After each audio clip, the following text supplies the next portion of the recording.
BNP মহাসচিব মির্জা ফখরুল ইসলাম আলমগীর বলেছেন, স্বৈরাচারের আমলে সামগ্রিকভাবে বিএনপির নেতাকর্মীরা সবচেয়ে বেশি নির্যাতিত হয়েছেন।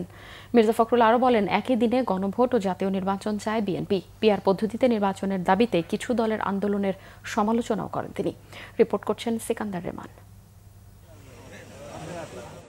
মঙ্গলবার বিকেলে ঠাকুরগাঁ সদর উপজেলা ও রুহিয়া থানা বিএনপির বর্ধিত সভা হয় ঠাকুরগাঁ জেলা শিল্পকলা একাডেমি মিলনায়তনে। এতে প্রধান অতিথির বক্তব্যে মির্জা ফখরুল ইসলাম আলমগীর বলেন, বিএনপির প্রায় ৬০ লাখ নেতাকর্মীর বিরুদ্ধে মিথ্যা মামলা দেয়া হয়েছিল বিগত দিনে। ২০,০০০ নেতাকর্মীকে হত্যা ও ৩ জন এমপি সহ ১৭০০ নেতাকর্মীকে গুমের তথ্য দেন বিএনপি মহাসচিব। এই যে অত্যাচার, এই যে নির্যাতন, আমাদের নেতা দলের তারেক রহমান সাহেব তাকেও মিথ্যা মামলায় জড়িয়ে তার দেশ থেকে তাকে নির্বাসিত করা হয়েছিল। তিনি এখনো দেশে ফিরে আসতে পারেন।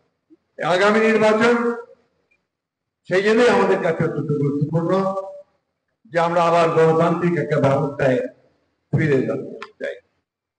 আমাদের মানুষ নির্বাচন চায়। তারা এই ১৫-১৬ বছর যে ভোট দিতে পারেনি, আবার তারা ভোট দিয়ে তাদের নিজস্ব প্রতিনিধি নির্বাচিত করতে চায়। এ সময় গণভোটের বিষয়েও কথা বলেন মির্জা ফখরুল ইসলাম আলমগীর। দুর্ভাগ্যক্রমে আমাদের যারা সংগ্রাম করেছেন, লড়াই করেছেন, তাদের মধ্যে অনেকেই বিভিন্ন রকম মত পোষণ করছেন। হতেই পারে, তার জন্য সেটাকে লক্ষ্য করে, সেটাকে কেন্দ্র করে আমরা আন্দোলন করার রাস্তায় এটা কোনো মতেই গ্রহণযোগ্য নয়। কারণ যে দাবিগুলো তারা তুলছেন, সেই দাবিগুলো নির্বাচনের পরে যে পার্লামেন্ট করতে হবে, সেই পার্লামেন্টই সিদ্ধান্ত নিতে পারবে। সংস্কার কমিশনে আমরা বলেছি যে একদিনেই নির্বাচন হবে, সেই দিনে আমি গণভোটের প্রস্তাবে রাজি হয়েছি।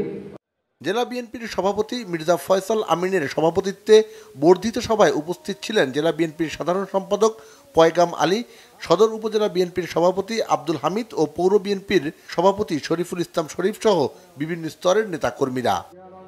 সিকান্দার রেমান, বাংলা ভিশন, ঢাকা।